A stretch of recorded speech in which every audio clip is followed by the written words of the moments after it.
Thank you everyone for joining us today. We are recording this also, so if anyone misses it or anyone wants to come back and reference it, we will make that accessible once we're done here. So yeah, I think I recognize a lot of people who are in the room with us, which is great. If we haven't met before, my name's Melissa. I'm one of the advisors in PPAC, and we also have Ashley, our director, as well as Roz with us today as well. And today we're going to be talking about interviews. Most of you are probably well into the application process, which is exciting. You probably most likely have not heard back from schools yet regarding interviews. I know most of them do not start scheduling until a little bit later into like late summer, early fall. But we always like to get a head start on things just to make sure you're prepared and ready to go. So we will get started today. We also have, and I'll reference this a few times too, we have another workshop tomorrow that's interviews part 2. So this one's kind of a very broad overview of what to expect during interviews, just kind of very basic things to know. And tomorrow, the one we will also record that. That one's going to go a lot more in detail into how do you answer specific questions? How do you practice for specific questions? So you'll have both of those as a resource to kind of help you as you start getting interviews for the schools you've applied to. So just our objectives today, first is just understanding, what is the purpose of interviews in this process, understand a little bit of what admissions committees are looking for from an interview, review the different types of interviews that you may encounter in this application process, understand different types of virtual interviews, because there's kind of a few different options there too and what their purpose is. Briefly review different types of questions that we typically see in these interviews. Again, we kind of skim over a little bit, but we'll go more in depth tomorrow with that one. And just gain some general tips on how to prepare, just some kind of best practices, things that you should be aware of. So purpose of interviewing, number one, it's to get to know you. I always like to tell students, it's a big deal to get an interview once schools start contacting you. And it's really exciting, right? I think so many people apply to any of the programs you're applying to. There's tons and tons and tons of applicants, hundreds, if not thousands. And so to make it to an interview is a big deal because that shows that they like your application, they like what you've put forth already, and they want to see more. So when people are really nervous, they're like, "Ooh, I don't know. What if I'm not as good as someone else?" They like your application. So let that be kind of a confidence boost going into it. They want to know more about who you are. Oftentimes out of the hundreds, again, maybe thousands of applications, schools are generally only interviewing couple hundred people, depending on how big their incoming class is. So again, to get an interview is a really big deal. That's like the final piece of the application process. You've made it to the final part. So it's an exciting time. Most importantly, though, that the interview is to demonstrate your competencies. We talk about that a lot in PPAC. We talk about it a lot in our appointments, competencies. That's really what the interview is. They have all your other information. They have your academic information. They have your background. They have list of experiences you've done, your personal statement. So this is a chance to kind of really sell yourself and show who you are beyond all those things, to talk to somebody and them to get a sense of what kind of skills you bring to the table, what kind of attributes you have. So this is like a really big piece of what the whole purpose of interviewing is in the first place, is to demonstrate, not just say, hey, I'm someone who's really resilient, but let me talk to you and give you examples and tell you my life story of, why I'm so resilient. Like that's kind of the purpose of the overall interview. And to show why you're unique for their particular school. We talk a lot with personal statements or like secondary applications that your personal statement is a general idea of why you want to go into this particular career. Any type of supplemental information or secondary applications are geared towards more, here's why I want to go to this particular school. That's kind of a little bit what interviews are too. Like they're probably going to ask, what is it about our program that makes you want to apply here? What is it about your application that makes you a good, unique candidate for our particular school? What are you going to add to our student body? How are you going to contribute to the mission of our program? Those are all things that they're also looking for in an interview. So you want to be prepared to answer those questions, which again, we'll get more into tomorrow. And again, yeah, there's lots and lots of people being interviewed for pretty limited seats. So you want to be that person that can show your uniqueness and why you're a good fit.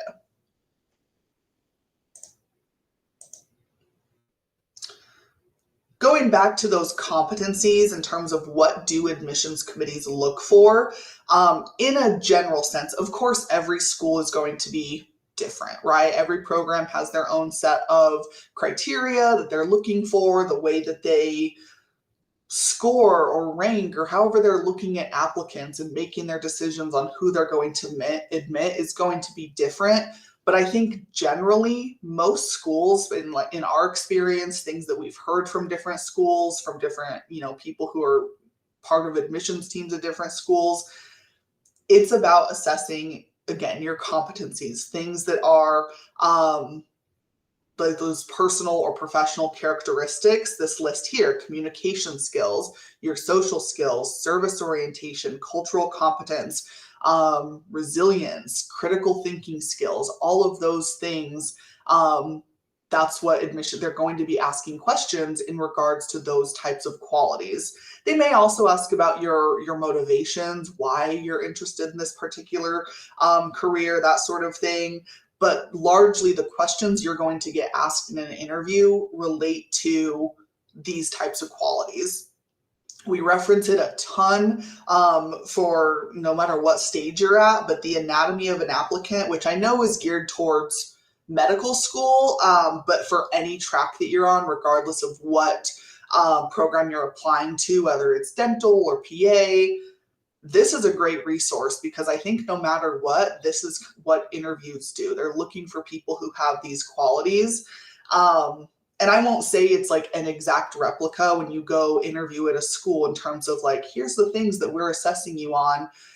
Schools may have, the person who's interviewing you, they may have, a rubric that they're looking at. They may be making notes, right? The things that they're making notes on or assessing you on, I'm not going to say they're exactly word for word, all 15 competencies, but generally they're pretty closely aligned. They're very, very close to what is in here, this anatomy of an applicant, as to what you're being scored on during an interview for professional school. So I think it's really helpful if you haven't, look at anatomy of an applicant, because that'll really get you thinking of, okay, if someone's going to ask me some type of question about my service orientation, I should have an answer prepared for that. Or if someone's going to ask me about cultural competence, working with people who have different backgrounds than my own, I need to be prepared with an example so that I could potentially talk about that during an interview. So really, really good resource there because it gets you thinking of these are the most common types of characteristics and competencies that schools are going to want to see from you. And you can start thinking of your personal story and your background to prepare for those. You may encounter different types of interviews.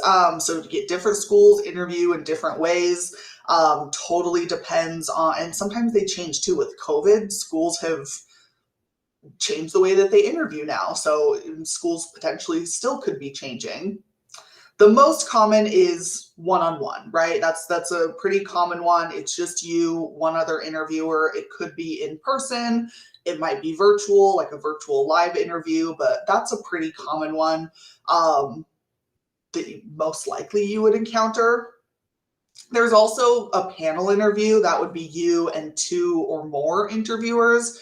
That one's, from my experience, maybe less common. I don't know a ton of places that do that way necessarily, but it's still an option. There is a group interview potentially. That could be a few different ways. Different schools may go about it in different ways. That would be you plus multiple other people who are interviewing, and then an interviewer, or maybe multiple interviewers. It's a whole group of you, so it could be a combination.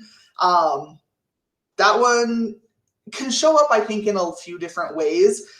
So sometimes, especially if it's like an in-person interview, that one could potentially be, maybe it's an all-day event, and so you're going to different interviews and different presentations and a tour of the school, and maybe that day includes a lunch, right, where you are, eating, and you're with the other people who are interviewing, and you're with other people who like maybe currently go to that school. I would still treat that as an actual interview, right? Even if it's, not officially an interview, you're in a group setting, you're still being assessed no matter what part of the day it is, even if it's just a lunch or it's a presentation. It's still good to treat those as if they were interviews, because more than likely the people in those settings are still giving feedback on the applicants in some type of way. So group interview, like it could be in a more kind of formal setting, could be something, maybe it's you're eating lunch during your in-person interview, it's a presentation. MMIs, we'll talk about that too. Sometimes they have like a teamwork group station, sometimes depends on the school. But again, always, no matter what part of the interview, whether it's virtual, whether it's in person, even if it's not an official part of the interview, treat it as if it is.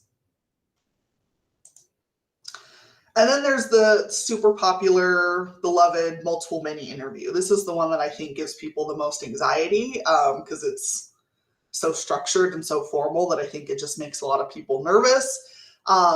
Not every school does this. In terms of like medical school, only UNR does it. UNLV does not. But it's not even just medical schools. There's veterinary schools that sometimes do this. I think I've seen some dental schools maybe. Totally depends. But you may not have to do an MMI at all. Totally depends on where you're applying, but not every school does it. So that multiple mini interview, it's what it says. It's a small amount of different interview stations. Each station is focused on a different question or a scenario.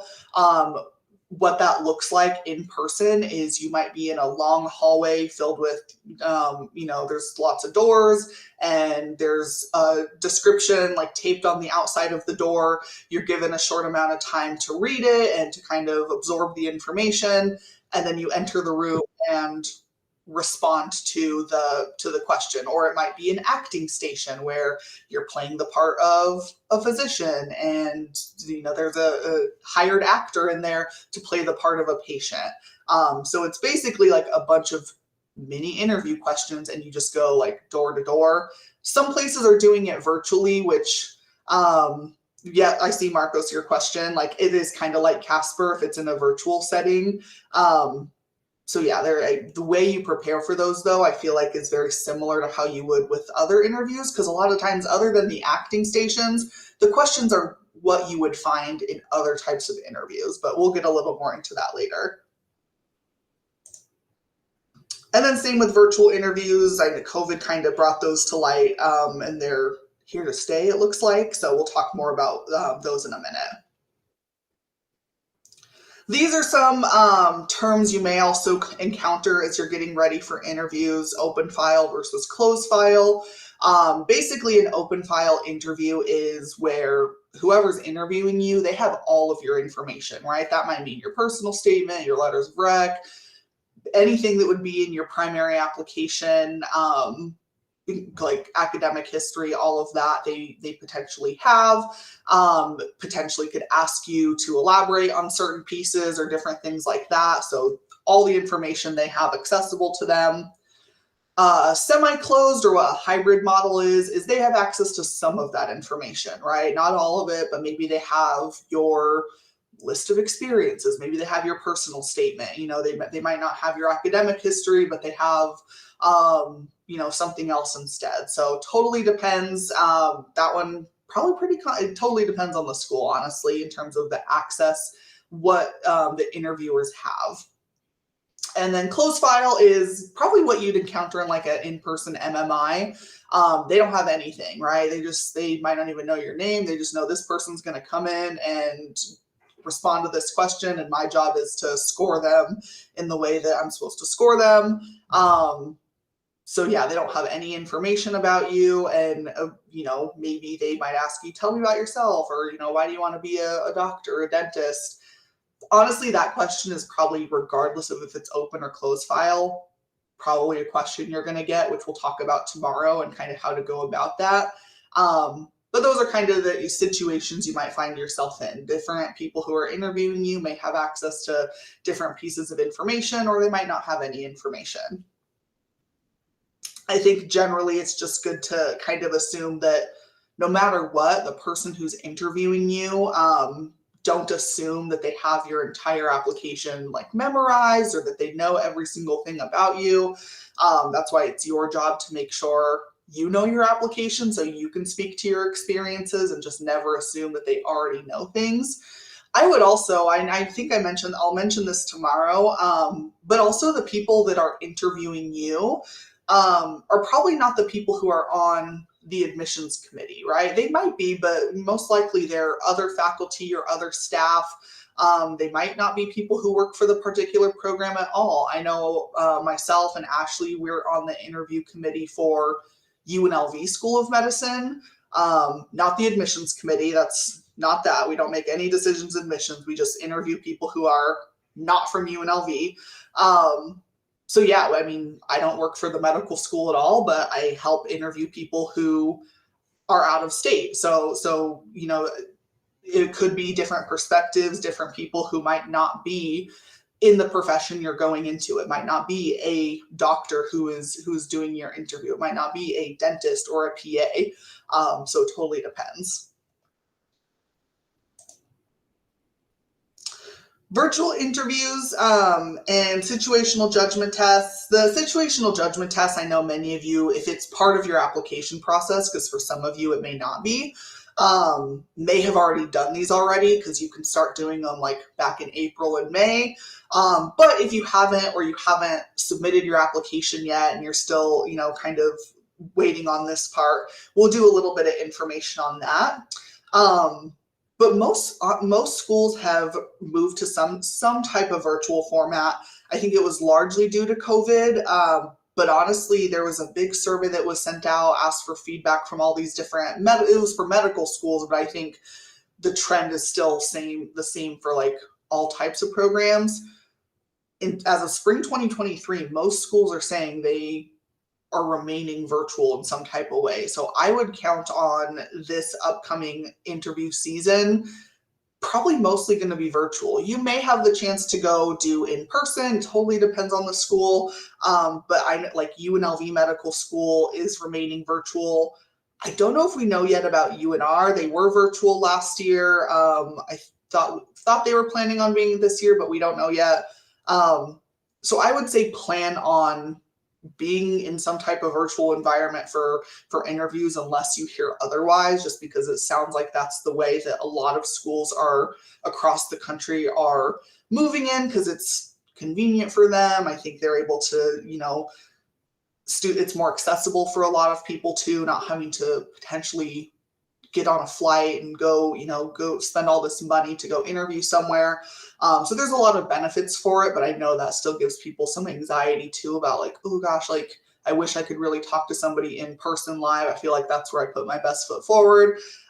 So we still have some resources to make sure you feel confident and comfortable going into those virtual interviews as well. But so types of virtual interviews and those situational judgment tests, if you haven't taken one already, Casper, super common. Some like PA schools, medical schools, lots of different health professional programs use Casper.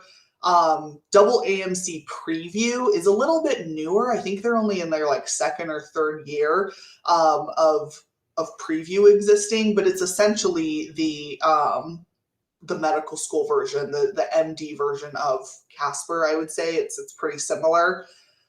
There are Kira interviews, which is also similar to Casper. I believe UNLV's physical therapy program uses that. There are some medical schools. I think I saw UC Irvine uses it. So that's just it's another platform to do a situational judgment test. There's live virtual interviews. That one's less daunting because it's essentially the same thing as an in-person live interview. It's basically the same. You're in some type of meeting room such as this, talking to somebody in real time like this. So that one's pretty common too. But there also may be recorded virtual interviews, which to me is like, again, similar thing as Casper, where it's questions coming up on your screen or a video of someone saying a question, and then you're given time to respond to it. I know last year UNLV Medical School, they had that as part of their interview. It wasn't like Casper or Preview. It was kind of their own in-house sort of thing. But that's essentially what it was. So that might be something you come across as well. So just a brief overview of what a situational judgment test is, especially if you haven't completed one yet or you're in the process of it. Situational judgment test, essentially, it's an additional part of the application. Again, for some professional schools, you might apply places and not have to do one of these at all because none of the schools you're applying to require it. And in that case, great, one less thing you have to worry about.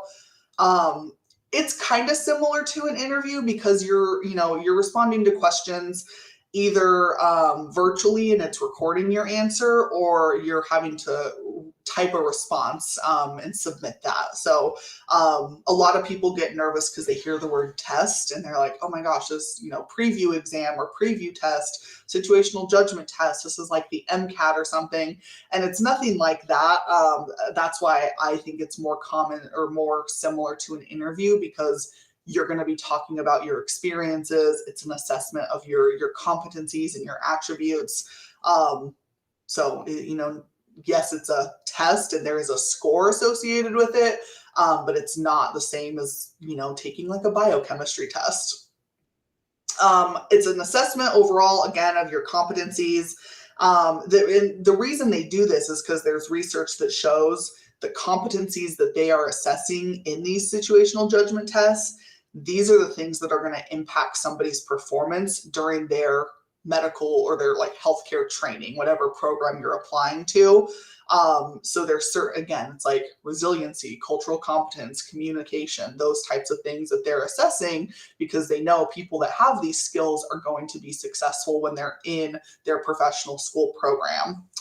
It's not a test of your like medical or healthcare knowledge. It's not a test of your scientific knowledge. You're not going to be like asked to solve a math problem or anything, but it's your professionalism, it's your soft skills. And oftentimes, depends on the program, you can start if your school requires Casper or Preview, you can take these early in the application process.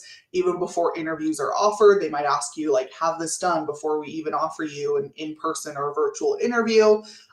So if you're unsure, just make sure you've researched the schools you are applying to or that you've already applied to, just so you know, is this something that I need to do so I can make sure and get it done ASAP. Brief Casper overview. Again, it's online. It asks what you would do in a tough situation. More importantly, why. There's 2 sections of it. The first is video responses, kind of like what a recorded virtual interview would be like. And the second is typed responses, and there's 14 scenarios total. You're basically presented with a video or a paragraph of some type of scenario, and then you have to respond to those questions that it asks you. The timeline, so 5 minutes to respond, roughly takes about an hour and a half, maximum time 110 minutes if you utilize the breaks there. Important thing to know, I think, for all situational judgment tests is there's no right or wrong answers. Again, it's an assessment of your soft skills and your professional skills. And so that's what they're assessing on, right? And it's also each test or section of the test is scored by somebody different. So it's not like one person who's scoring the entire test. It's like different per question. And then Kira interview, very similar to Casper. I didn't have a slide on its own because it's almost the same. It's just a different platform. Preview, again, for those applying to medical school, not every school uses this, and because it's actually pretty new, it's a pretty small list of schools. It's growing a little bit. I don't know if there's a lot of data showing how effective it is yet, but it's very, very new. So there's not a ton of schools that require it. But it's very, very similar to Casper. However, instead of responding via video or typing out an answer, it's multiple choice. So you can see here, there's total of 186 questions. That's a lot. And you're asked to rate a response on a scale of 1 to 4. I'll show you examples here. So this is a link that takes you to a resource from the AAMC. Essentially, this is what it looks like. If you have, sample 1, it gives you this, this scenario here, and then it has all these questions on a scale of 1 to 4, and then your job is to rank all of these in terms of how you would respond. So that's how it's a little bit different than Casper. But yeah, am I still able to? Oops, that's not what I wanted to do. There we go. The other thing to know with preview, if you haven't taken it already, or if you have taken it and you're just wondering why, so the score, it's sent to schools, and of course you have access to it as well. But one thing to know is that even if a school does not require preview as part of their application process, your score is still available on your application to any school that you've applied to, just because it's part of your account now, kind of like how your MCAT score is. So just know that every school, even if they don't require it, I wouldn't worry. I don't think if schools don't require it, I don't think they're going to put a lot of weight into what your preview score is if it's not something that's part of their application process. But just so you know, every school will be able to see it. Unlike those other situational judgment tests where you have to send it to the specific school, so only that school knows what your score is. Preview, everyone can see. Live virtual interview. I know this is what UNLV Medical School also did last year. They kind of had multiple parts to their interview week, one of them being a live virtual interview. Pretty simple. This one is, everything's basically going to be the same as an in-person interview would be. You're just using a virtual platform. It's probably not going to be something like Zoom or a Google Meeting Room. I think most schools have, they purchased some sort of technology through companies like, VidCruiter. There's different companies where they kind of have their own in-house system where you'll get sent a link, the interviewer will get sent a link, and you both log on, and that's how you kind of talk. But it's essentially the same as how an in-person interview would be. Length depends on the school, of course, but I would say generally, like a normal interview, 30 to 40-ish minutes, maybe an hour, but probably 30 to 40 is closer to what it would be if it's just a one-on-one. And it probably will, even though it's live, it'll probably still be recorded because then an admissions committee has it for reference later if they need it. So that's one thing to know too. But live virtual interview, I feel like there's not much to explain to it other than you're in a virtual space, right? But you're still talking to somebody in real time. So types of questions that you're most likely going to get for in-person or virtual interviews. And we'll go more in depth into these in tomorrow's presentation in terms of like the details, but just to get a basic overview of what to expect. Number one, if you have to do an MMI, those acting stations, just because they're kind of a unique situation. Basically what these involve having a brief conversation with an actor, right? Somebody who's hired for the day to play the part of a person, most likely a patient, but it potentially could be a different role, and you're interacting with them in a professional manner. It's essentially role play. You're going to be given a scenario and you have to go in and respond to that, whatever it may be. We'll go a little more in depth into those acting stations too. Most commonly, these I think are going to be the most common questions you want to prepare for, behavioral questions. This is, these are going to be the ones where you're talking about your experiences, you're talking about the things that you've done, you're demonstrating your competencies, you're talking about why, you have good leadership skills, why you're, a good member of a team, those types of things. So the behavioral questions I feel are the most common for any type of track that you're on. They're going to be things like, tell me about a time you XYZ, right? Tell me about a time you experienced failure. How did you react? What would you do differently, right? That's a behavioral question because it's asking you, how do you respond to failure? They want to know your behavior in responding to challenging situations. And then you may also get scenario-based questions, a little different than the acting stations. I know acting stations are still scenarios, but these ones could be a little different. Or ethical dilemma questions, right? They're going to ask your thoughts on certain things or how you might respond to certain things. So an example of something that's kind of like an ethical, calling into question, what are your ethics? You're working on a group project. One of your teammates has started showing up late to meetings and is not getting their work done on time. The deadline for your project is soon approaching and you're nervous about the project being completed. How would you handle that situation, right? It's not necessarily tell me about an experience of X, Y, and Z, but how would you handle something where, that someone's ethics or there's just some sort of dilemma going on. They want to know how you would approach sensitive situations like that. So that's pretty common too. You'll probably get at least one or two of those, I would say. I'd plan for most behavioral questions. I feel like that's definitely the most common. But scenario-based is also at least plan for a few. And then, of course, acting station if you have an MMI. So more in depth on those MMIs, especially anyone who is planning on applying to UNR, right? One of our state schools does MMIs, but lots of other outside of Nevada schools do it as well. The main thing is you want to treat it like a real conversation that you would have as a doctor with a patient, or whatever role you're playing. I say that because that's probably the most common, but it could be something else, but you want to treat it as if it's a real conversation.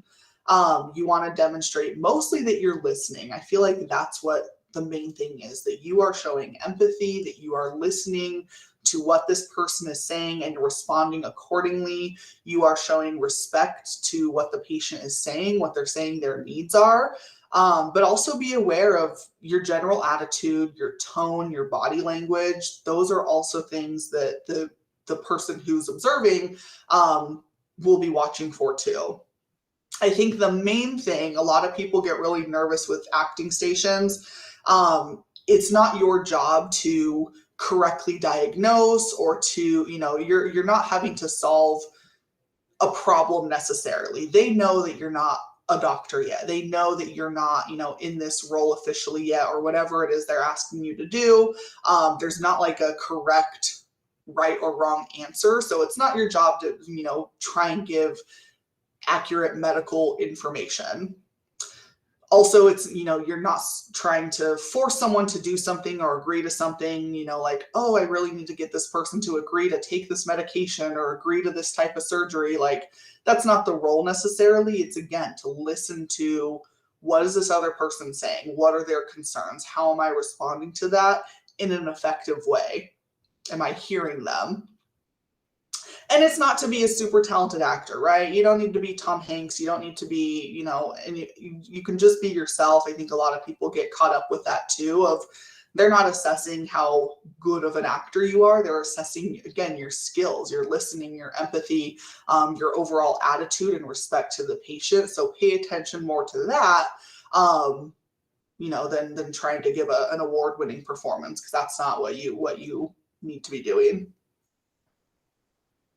Behavioral-based questions, often those are prefaced with, tell me about a time when X, Y, and Z, or can you give me an example of a time that you blah, blah, blah, blah, blah. Very commonly, you're going to get a lot of these questions, and they're assessing, again, your competencies. So that's a chance for you to demonstrate things that you've learned from your past experiences. They might be things that you've already included in your experiences on the primary application. Maybe they're things that you've written about in your secondaries or in your personal statement. It's okay, I think, to bring them up again, right? You don't want to go word for word of here's every single, like the exact same thing that I said in my personal statement is the exact same thing here.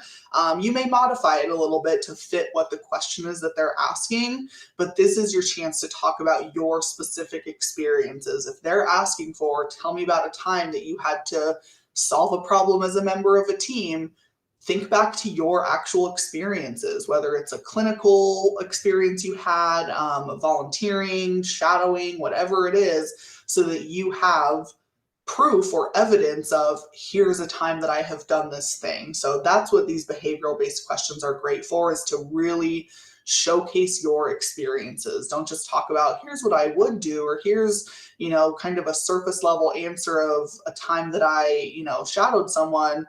It's the time to go into those details, which again, we'll talk about tomorrow. Big tip, I think, before going into interviews, review your experiences, read your application. It may have been months since you have actually submitted your application because the interview season is so long. And so you want to make sure that you're familiar with the story that you already started telling the admissions committee. So make sure to always review. If you get an invite for an interview, review your experiences, review your secondaries if you submitted any, review your personal statement, all of those things, because that refreshes your mind to think, okay, what are some specific things I could potentially talk about if I'm going to be asked about these things? Scenario-based questions, I think people get a little nervous too as well, because they oftentimes think oh, there's a right and there's a wrong answer. Sometimes scenario-based questions might be used to ask about hot topics or current events in healthcare or the specific field you're applying to. Or they might, again, the kind of that ethics thing. How would you handle a tough situation or some sort of dilemma? So those scenario-based questions, I think, sometimes make people nervous as well. But the thing to know is it's not about having to know every single thing that's happening in healthcare. You're not responsible for having the answer to everything, or you're not responsible for knowing how to solve a very specific problem.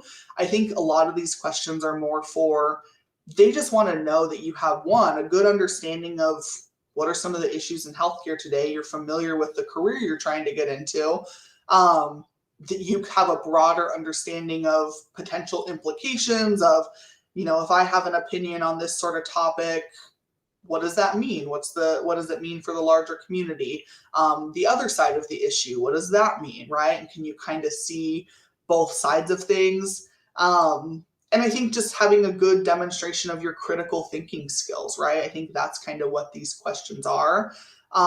So an example could be something like, what do you think the biggest issue facing doctors is today, right? That's kind of a very broad thing. There's not a right or wrong answer. It's your opinion and you having to back up that opinion with why you think that way. Something else, this is kind of like one of those ethical dilemma questions. Would you underprescribe pain medications if you're worried the patient would become reliant on them? Not exactly a yes or no, right or wrong answer. It's kind of like, well, if I think this way, these are the implications of it, but if I think this way, this is what could happen too. So it's using those critical thinking skills to answer those questions. Don't be so concerned with, oh, there's a right answer, and if I don't say the right thing, I get the question wrong. It's kind of just being able to back it up with your personal evidence and your experience. When thinking of how to respond to those ethical dilemmas, those questions, I think it's always important to think about how you would need to respond as a healthcare provider, as a doctor, as a dentist, whatever field you're trying to get into. Honesty, accountability, those are two super, super important traits that you need in healthcare careers. And so you want to make sure, okay, am I doing the right thing. If I were in the role of a physician, I know I'm not right now, but if I were, how would I approach this subject? I think back to a question that, something like, if you found one of your classmates was cheating, how would you approach that situation? And a lot of people think, oh, well, maybe, I don't want to get involved, right? I'm not a doctor yet, so it's not my responsibility. I don't want to be in someone else's business. But you have to think like a doctor would. If that's the career you're trying to get into, you want to make sure you can still, the purpose of these questions is, can this person make ethical decisions, right? Can we count on them to do the right thing in a tough situation, right? Even if it's not always the most fun answer, right? It's not fun being the person who holds people accountable, but it's oftentimes necessary in the line of work that you're going to be doing. So think of that too when you're answering if you have any of those scenario-based questions, of what is this, they're asking me this for a reason. What is the competency that I am trying to demonstrate here?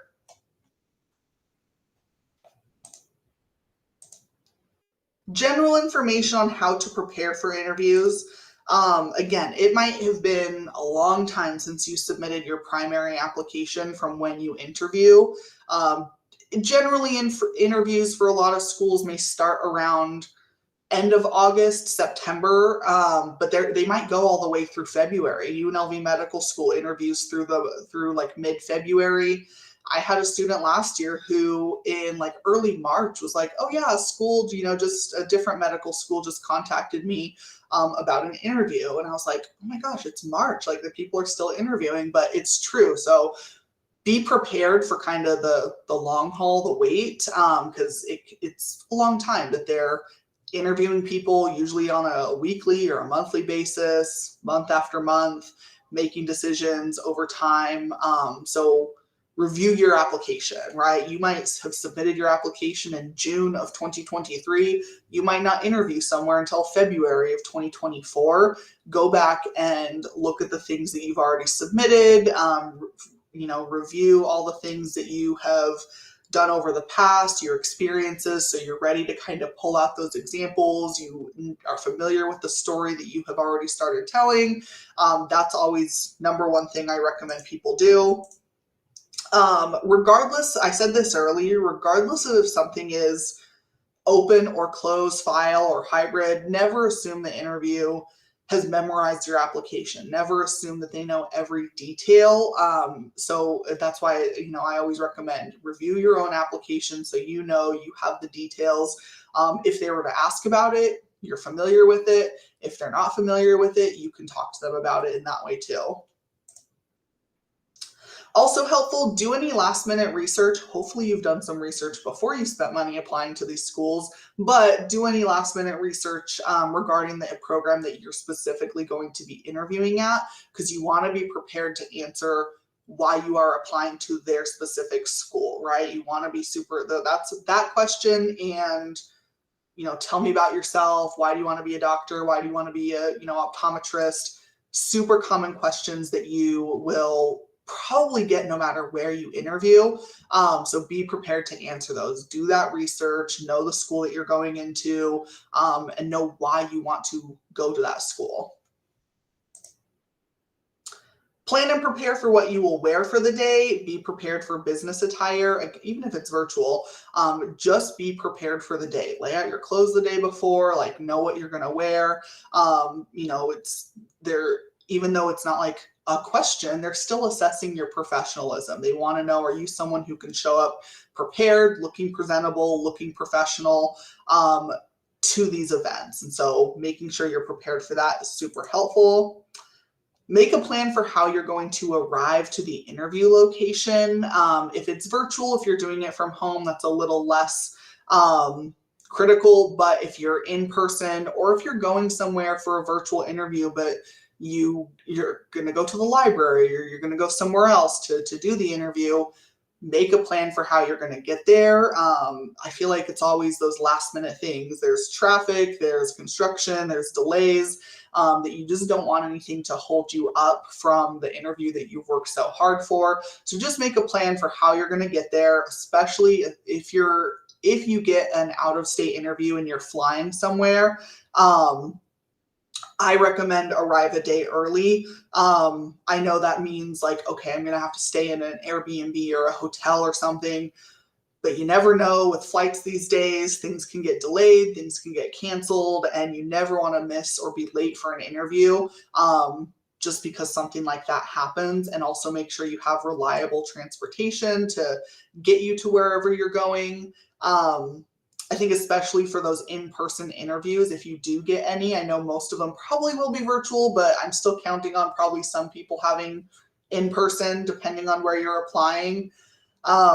Interview days usually start early in the morning and they last most of the day, right? Like if you're doing an in-person interview, you're probably going to need to show up there at like 8 a.m. and you're probably going to be there till like 1 or 2 p.m., maybe even longer, because they'll do tours, they'll probably feed you lunch, there's going to be the interview itself, there might be multiple interviews, there might be a presentation you listen to, a student panel, there might be all these different things that are all part of the interview day. So arrive, if it's out of state, arrive a day early, just don't take any chances. I would recommend still, and you'll probably get this when they contact you about an interview, but just have the contact information on hand should any emergencies arise. Hopefully we're not, but if you're running late, if you need to cancel, I think never leave someone, never ghost someone. I've heard so many people from different admissions departments say, oh yeah, this person was just a no-show, this person just never showed up. And that's just unfortunately unprofessional, so you never want to do that. If you're going to cancel, just let them know. Maybe you got an offer somewhere else and that's your dream school. Now you don't want to interview this other place. Totally fine. Just let people know so they're not thinking like, oh, this person is, stuck in traffic somewhere or something happened to them.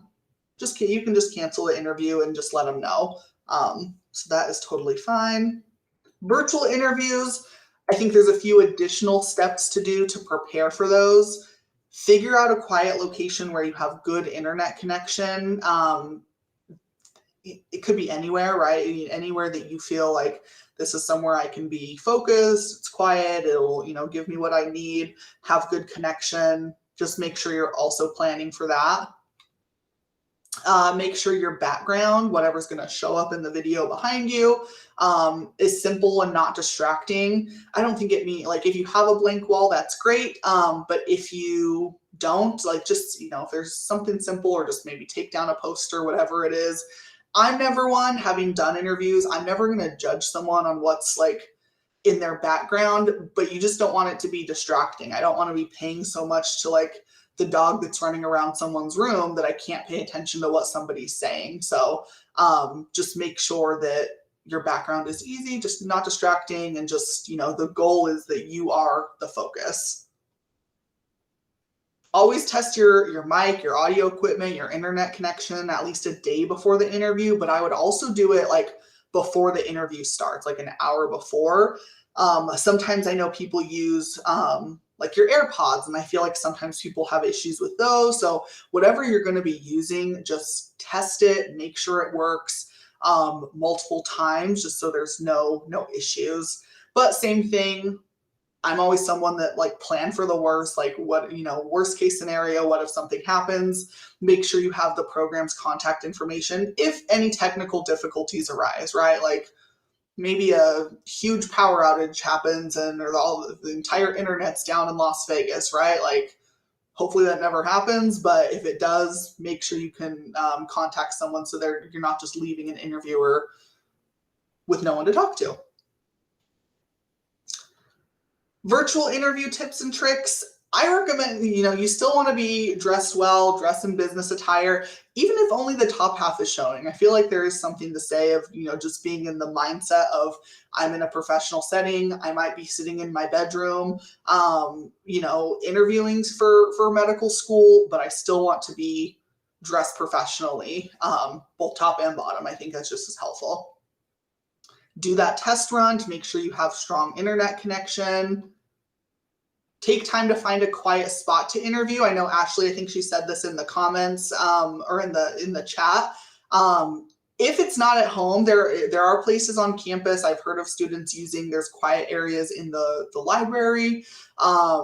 If you are at home, be sure that if you live with family, if you have roommates, pets, that they're aware you're interviewing, so no accidental disruptions happen. If you have pets, I know I personally have like a very needy dog who needs to be like by my side at all times. Have someone that could maybe watch them for a little bit so they're not howling and barking and trying to get to the room that you're in, or you have a cat like walking across your screen. All those things that pets love to do at the time we really need them not to do those things. And if you need a quiet space, this is what Ashley was saying. Let us know. We have access to a conference room next to our offices in the FDH building. So if you want to see if they're available, we can book that for you so you have a space to go. Just make sure your internet works in this building. I know FDH can be a little spotty sometimes. I think it's gotten better though, so hopefully it's just fine. The only caveat to that is during regular office hours only. So sometimes we've had people who are interviewing with a school on the East Coast and they're starting at like 7 or 8 a.m., meaning they need to be starting their interview over here on Pacific time at like 5 a.m.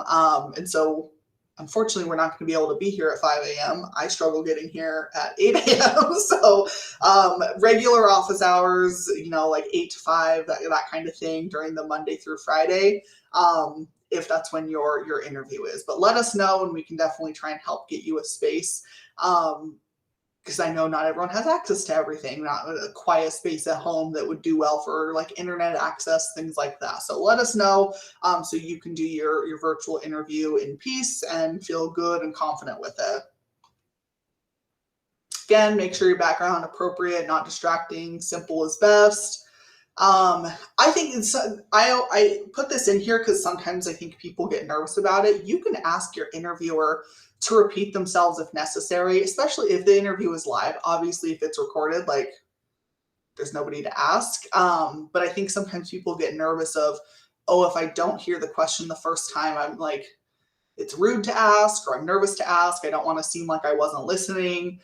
I think it's totally fine to repeat, ask someone to repeat something if you want to make sure you're answering all parts of the question, especially because some of these schools like to have really long interview questions that might have like multiple parts to it. Something like, tell me about a time that you were the leader of a team and what was your role in the team and why was it important to you and what was the problem you were solving and what was the outcome and how did you feel about it? And it's like all these different parts of one question that, yeah, I'm going to have a hard time remembering every single part. And I just want to make sure I'm answering the full question. I think it's okay to, to clarify things and to, it's a conversation with you and another person. They want to get to know you. You want to get to know them and the program you're applying to. So it's okay to ask for those things if you need them. And also be present even in a virtual setting. Try and maintain eye contact. Be consistent with it, not looking like down at the desk around you. I'm someone that I feel like I don't look directly into my camera because I'm looking at my screen, but I feel like because I'm consistent, it's okay, right? I think most people do that when they're not looking directly in their camera. But I think if you can be consistent with your line of sight, then that's kind of the goal, as long as it's like up and you can be clear. You're not looking down and your words are muffled or anything. The other thing I would say in terms of being present, especially in a virtual setting, is to not be working on other things during your interview or like virtual presentations, right? Anything that has to do with your interview or being in certain settings for the interview process. I say this just because I have heard somebody from an admissions team say, oh, somebody broke out a crochet project during our group interview. And I'm like, oh, maybe this person thought they were being like a fun, quirky thing of they're going to remember me by this. But instead it read as, oh, this person's not paying attention. So don't be that person, like put your phone away. Don't be working on other things, even if it's not an actual interview and you're just listening to someone give a presentation or you're listening to somebody else talk. Be in the moment, be engaged, be listening to what they're saying. So next steps, this was our, interview workshop part one, just kind of understanding the basics. We do have a part two tomorrow that will go in depth into like actual practice for the common questions you're probably going to get, things just to kind of help you form good responses, memorable responses. So that is tomorrow. If you're signed up, we'll also record it so you have access to that as well if you're not able to attend. We also have it's through UNLV Career Services, but they're called standout interviews. So it's optional. You don't have to do this, but it's a way to practice. This is just another resource that you can use to practice. I'll go to the screen to show you what it looks like, but there's two general interviews. It could be for any track, no matter what you're applying to, just practicing answering questions. And then there's one specific one for each track. So there's one like pre-med one, pre-dental one, pre-veterinary one. So it's essentially you could do up to 3 different mock interviews through this as well, just to get yourself practicing answering questions. You have the option, you don't have to. It records it so you can watch it back, but you have the option if you want to type in someone's email and send it for them to give feedback, you can. It can be for us if you have another mentor or somewhat like advisor, someone on campus that wants to give you feedback. You can also send it to them. I would recommend asking them first so they don't doesn't show up in their inbox and they're like, what is this? I don't know what to do with it. But that's one of the resources. We also have our virtual mock interview event this Thursday. I believe we have one more spot. So if you haven't signed up for it and we run out of spots, don't worry, because you can also just schedule, if you want to schedule an advising appointment with someone in PPAC. And I've done mock interviews with students just in like a regular appointment setting. We can do it virtual, you can come in person, either way you want. We can do that too, just to get you practice. Because that's what I think a lot of people get nervous with interviews, but everything is a skill. And the more you practice just talking about yourself, the better you are at just knowing yourself, the easier interviews get. So if you just practice talking, answering questions, the more you do it, the better you will be. So any of these are good options to do. There's also, people who just get with a friend, even if they're not in your specific track, or a family member, and just have them pull questions out of a hat. There's a ton of interview questions online. There's different, things that you can just practice at home on your own too. There's a few other resources I wanted to highlight. So this is a website, Medical School HQ. They have an interview question generator that I think is really helpful, like even ethical dilemma kind of questions too. So even though it's medical school, again, I think a lot of them are kind of those questions that you could get in any setting. So it's a question generator. If you're looking for, what are some common questions and how can I practice? The double AMC, of course, has some great resources too. What it's like to participate in MMI, so you can get more of a feel there if you have one. If you didn't apply anywhere that does MMIs, I wouldn't worry about it. Like, that's just not something you're going to encounter. Same thing, there's preview resources from the double AMC. Again, if you're applying to schools that don't require it, no need. But definitely anatomy of an applicant. That's, I think, no matter what track you're applying to, no matter what schools you're applying to, if you're going to look at anything, anatomy of an applicant, I think, is really helpful. It's the one that looks like this, and it goes through all those different top 15 competencies that they think students should have. So this one is really good. I definitely recommend. And then there's lots of YouTube videos. Med School HQ, I think, is a wealth of information with Dr. Ryan Gray. He has a lot of good info, but there's a lot of other things out there too, right? Roz always says, be a student of YouTube University, because there's a lot of good information there that I think, if you're just wanting to get ideas of what are some questions that I'll be asked, what are some things I can consider, those are some places you can find it too. And I'm never one to promote Student Doctor Network or Reddit or things like that, because you always have to take things with a grain of salt on those websites. But oftentimes you can find, here's questions that I've received during an interview. So you can get an idea of, common questions there too. This is our information. Hopefully you know where we're located already if you've come to see us. But that's our info right there. You can follow us. That's our website, our social media, all of that. But let me also go to, so the link is on the where was it? Right here. If you go, you'll have access to these slides. If you click on this link, it'll take you to this that has all the links for all the different tracks. And when you click on those different ones, it'll take you to Standout, which you can log in with your ACE account. And then you'll be able to choose, like there's all these different interviews here, not just from PPAC, other departments use it for like class projects, things like that. But if you click on it, you can practice, it'll take you into the interview. Our faces will show up, ask a question. You'll have, I think, like 5 minutes to respond, and it records your practice interview. And so that's essentially what Standout is. It's a platform that UNLV Career Services has invested in. So you can also find this link through the Career Services website as well. But that is what Standout is. So I just wanted to point that out because that's a resource that you can use as you get prepared for interviews. I would recommend practicing closer to when your interview is. Like if you find out, oh, my interview is not until February, I'd practice closer to February, maybe, just because, you want to make sure it's fresh and in your mind. So be sure to, kind of plan depending on when your interviews are. Still, it's good to practice now and get a feel for it, but also practice when you get closer to that day too. But that is everything I have for today. Are there any questions or anything we can, I know Ashley and Roz have been in the chat, so thank you so much for responding to all the questions and everything.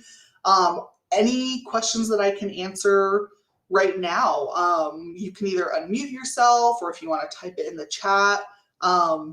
Yeah, we'll hang around for a little bit and let us know what questions we can answer.